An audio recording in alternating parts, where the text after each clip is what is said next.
આ મારા બાપુજી કહેતા હતા કે આપણું જે કામ છે એ 11 પેઢીઓથી ચાલુ છે. 11 પેઢીઓથી? 11 પેઢીઓથી આ કામ ચાલુ. ઓકે. હેવીમાં હેવી પછી 1 લાખ સુધી જઈ શકે છે. 1 લાખની એક સાલ? 1 સાલ. 6 મહિને 1 સાલ માત્ર તૈયાર થાય એમ? એ લાખ રૂપિયાની થાય. ફેમિલીમાં કુલ 25 જણા છીએ. ઓકે. જોઈન્ટ ફેમિલી છે અમારું. હા હા. અને એમાં 10 નેશનલ એવોર્ડ છે. 10 નેશનલ એવોર્ડ? એમની એક આ સાડીની અંદર અંદાજે કેટલા તાંતણા હશે? આમાં તાંતણા? હા. આ તાંતણા 2000. આ જે છે ને હેન્ડલૂમ ડિઝાઇન સેન્ટર, હા, એમાં માસ્ટર છીએ એમ બધા. હા. એટલે કાંઈક નવું વિચાર્યું.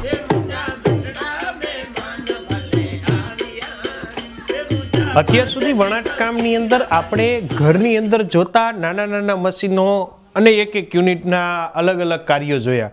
અત્યારે હાલ આપણે એક જગ્યા પર આવીએ છીએ કે જ્યાં ઓલમોસ્ટ ઘણી બધી શાલો એકસાથે તૈયાર થાય છે. ખૂબ મોટું યુનિટ છે અને બેકગ્રાઉન્ડની અંદર તમે જોઈ શકો છો કે ઘણા પ્રતિભાશાળી વ્યક્તિઓ દ્વારા એમને એવોર્ડ પણ મળેલા છે. અત્યારે આપણી સાથે છે. સૌથી પહેલા સ્વાગત છે તમારું નામ કહેજો. મારું નામ દામજીભાઈ છે. દામજીભાઈ, આપણે આ કેટલા વર્ષ જૂનું છે? આ મારા બાપુજી કહેતા હતા કે આપણું જે કામ છે એ 11 પેઢીઓથી ચાલુ છે. 11 પેઢીઓથી? 11 પેઢીઓથી આ કામ ચાલુ. ઓકે. એમ નહીં, અત્યારે માત્ર શોલ, શેતરંજી આ કે એ સિવાય પણ ઘણું બધું બને છે?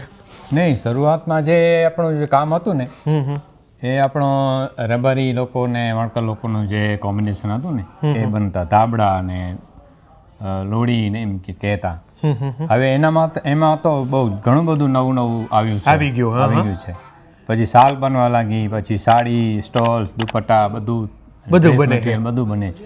ઓકે. એમની અંદાજે કોઈ મોટું યુનિટ હોય તો ધારો કે ઘર હોય તો ઘરની અંદર કોઈ એક બનાવી શકે, 2 બનાવી શકે. મોટું યુનિટ હોય તો કેટલું પ્રોડક્શન હોય? પર ડેની કેટલી શાલ બનતી હોય? શું કાંઈ? એટલે આમાં એવું છે કે શાલ બનાવવા હોય ને એમાં આપણે કેવી ડિઝાઇન નાખીએ છીએ એ માથે આધાર હોય છે. આપણે જો પ્લેન વીવિંગ કરતા હોય તો એક માણસ લગભગ 5 થી 6 શાલ બનાવી શકે પર ડે.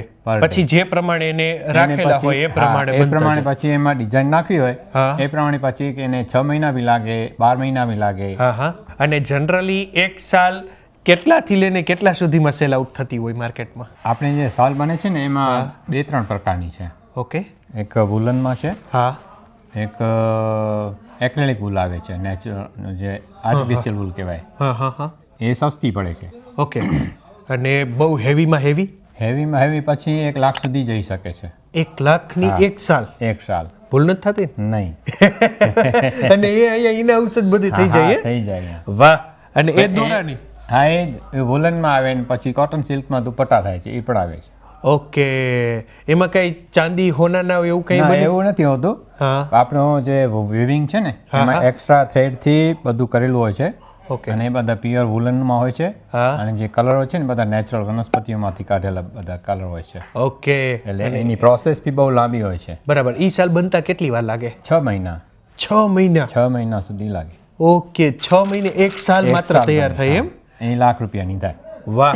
અહીંયા ઓલરેડી ઘણા બધા ફોટોગ્રાફ્સ, વિશેષ પ્રતિભાશાળી વ્યક્તિઓ સાથે રાષ્ટ્રપતિથી લઈને અલગ અલગ વડાપ્રધાન સુધી બધાની સાથે લીધેલા એવોર્ડ એમ ને? સાથે લીધેલા છે. અમારા ફેમિલીમાં કુલ 25 જણા છીએ. ઓકે. જોઈન્ટ ફેમિલી છે અમારું. હા. અને એમાં 10 નેશનલ એવોર્ડ છે. 10 નેશનલ એવોર્ડ? એમની આમાં એવોર્ડ કેવી રીતે હોય કે કઈ કેટેગરીમાં ક્યાં સુધીના એવોર્ડ મળતા હોય? એ કઈ? એમાં એવું છે કે આપણે હેન્ડલૂમ ને હેન્ડીક્રાફ્ટ્સનો 2 ભાગ છે. ઓકે. ગવર્મેન્ટમાં. હા. આપણું કામ છે એ બધું હેન્ડલૂમનું છે. ઓકે. તો હેન્ડલૂમમાં આપણે ઓફિસ છે અમદાવાદમાં. હા.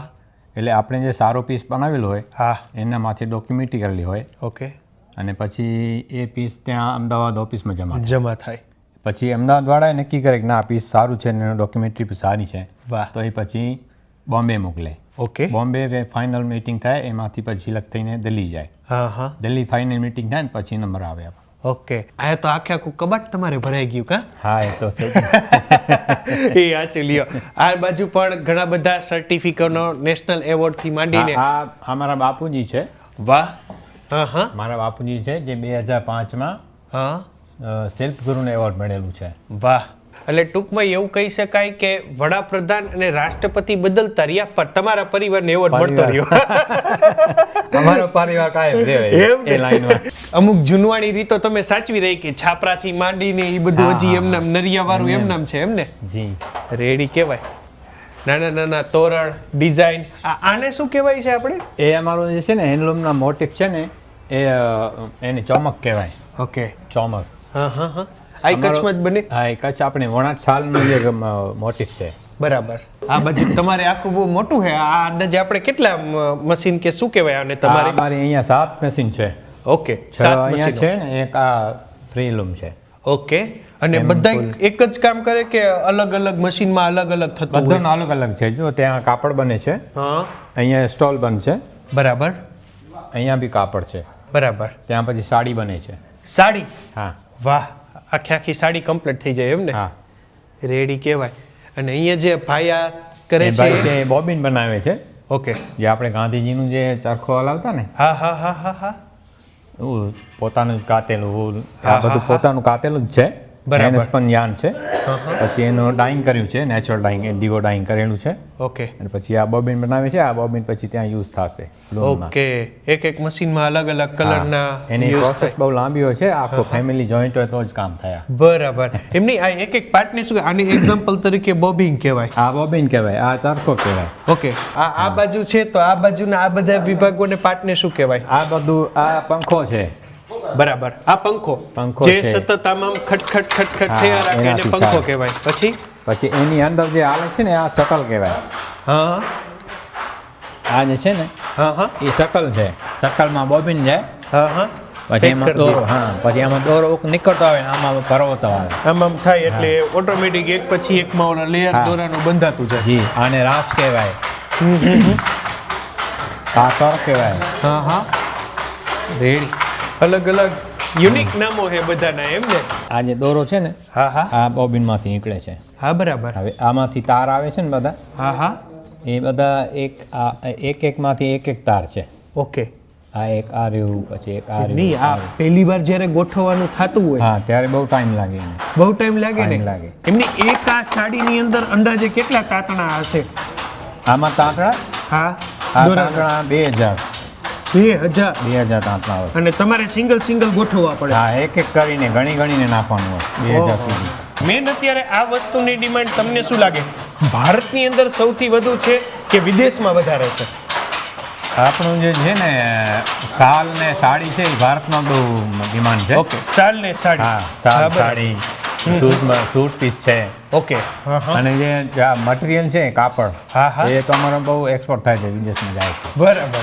ડાયરેક્ટ આખો કાપડનો રોલ જ હા. તમારે થાઈલેન્ડ જાય છે, પછી જાપાન હા. જાય છે. બરાબર. અલગ એ તો અલગ દેશોમાં. ઇન્ડિયન પ્રાઇસ કરતા વધારે પ્રાઇસ હશે વધારે ને? પ્રાઇસ આવે. બરાબર. વચમાં એવું હતું હા. કે અમારું જે એક વણાટ કામ છે ને, હા. આખું ભુજોડી ગામ આ જ વણાટ કામ કરે છે. હા હા હા. બરાબર ને? તો અમે શાલ બનાવતા, મેન હા. અમારી શાલ હતી. હા હા હા. શાલ ને સ્ટોલ. હવે શાલ સ્ટોલ આપણે દિલ્હી ને અલગ અલગ એજન્સીમાં જઈને વેચતા. પછી એને એક સમય એવો આવ્યો કે પછી આ મંદ પડી ગયો. હા. પછી હવે શાલ લઈને માણસો કેટલી લે? એક જ કેટલી શાલ. લે? હા, બરાબર. પછી એને આગળ વધારવા માટે પછી એમાં નવે અમારું આ જે છે ને હેન્ડલૂમ ડિઝાઇન સેન્ટર, હા એમાં માસ્ટર છીએ એમ બધા. હા એટલે કાંઈક નવું વિચાર્યું હા હા. કે આ તો આપણા વણાટકામનું કામ બધું ઠપ થઈ જશે, ઠપ થઈ જશે. એટલે કાંઈક હવે નવું જોઈએ છે. નવું જોઈ. એટલે પછી અમે સાડી બારે કાઢી. બરાબર. હા હા, 2003માં હા. 2003માં પછી મેં સાડી બનાવી વાહ. અને પછી એને નેશનલ એવોર્ડ મળ્યો 2004-05માં. ઓકે. એટલે ટૂંકમાં લોક ઉપયોગી હા. તમામ જે કાપડ રિલેટેડ છે એ બધી વસ્તુઓ ધીમે ધીમે આમાંથી થવા લાગી એવું આપણે કહી શકીએ. એટલે બિલકુલ, બધું બનાવી બિલકુલ. શકાય છે, હા, એટલે વાંધો નહીં આવે. Okay, thank you so much Okay. Sir, અમારી સાથે જોડાવા માટે. આપ Thank you. લોકોનો પણ ખૂબ ખૂબ આભાર ધન્યવાદ. અમારી સાથે જોડાવા માટે.